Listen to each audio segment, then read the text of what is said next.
I'm Bobo. In this week's recap of Hong Kong real estate, the market anticipates a potential rate cut by the US Federal Reserve next month. Meanwhile, some small and medium-sized property developers are capitalizing on the lull in major new developments to launch new projects. Among these projects is Finney in Quarry Bay, developed by Wang On Group, which announced its first price list last Wednesday. The discounted average price per square foot was 19,503 Hong Kong dollars, making it the cheapest new property in the Eastern District in nearly 8 years. The first batch includes 30 units with sizes ranging from 245 to 364 square feet, all 1 or 2 bedroom apartments. The discounted selling prices range from about 4.28 million Hong Kong dollars to 7.58 million dollars, with prices per square foot from about 17,500 Hong Kong dollars to 21,000 Hong Kong dollars. It's worth noting that the first batch primarily included units on the middle and lower floors. As for the second price list, which featured more 2-bedroom units on the middle to upper floors, the average price per square foot rose to about 21,000 Hong Kong dollars, nearly an 8% price increase from the first batch. By Sunday evening, the project had received around 300 checks, making the project oversubscribed by 4 times. Next, in recent developments within the real estate industry, banks have been tightening their mortgage approval processes. Approval times have extended from 1 to 2 months to 3 to 4 months, and applicants are now required to submit 3 years of income proof. Some small businesses are also facing call loans or are being required to pledge more assets. Arthur Yoon, Deputy Chief Executive of the Hong Kong Monetary Authority, encouraged SMEs to contact the authorities in the event of any cases being mishandled by banks. He also mentioned that a dedicated team will be established soon to follow up on related cases. Meanwhile, valuations in the commercial property market have declined. One notable example involved a transaction in the center. This was a unit on the 22nd floor, which recently sold for 42 million Hong Kong dollars, or 13,000 Hong Kong dollars per square foot.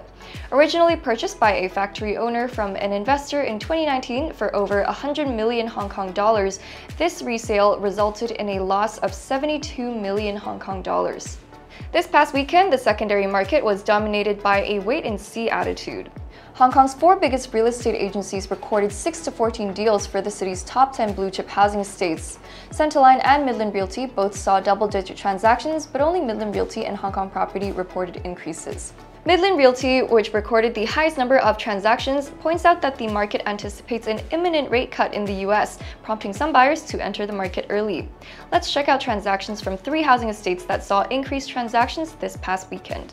City 1 Sha Tin recorded 5 transactions totaling 10 for the month. One 2-bedroom unit measuring 326 square feet sold for 4.22 million Hong Kong dollars, or nearly 13,000 Hong Kong dollars per square foot.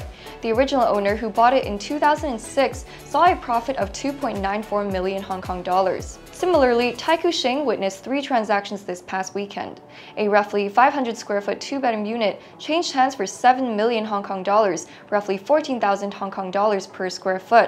The original owner, who bought it in 2013 for about 6.4 million Hong Kong dollars, made a profit of 600,000 Hong Kong dollars, or 9%. Next, Meifu Sun Chun also recorded 4 transactions. A middle floor unit with 591 square feet sold for 5.8 million Hong Kong dollars, or about 9,800 Hong Kong dollars per square foot.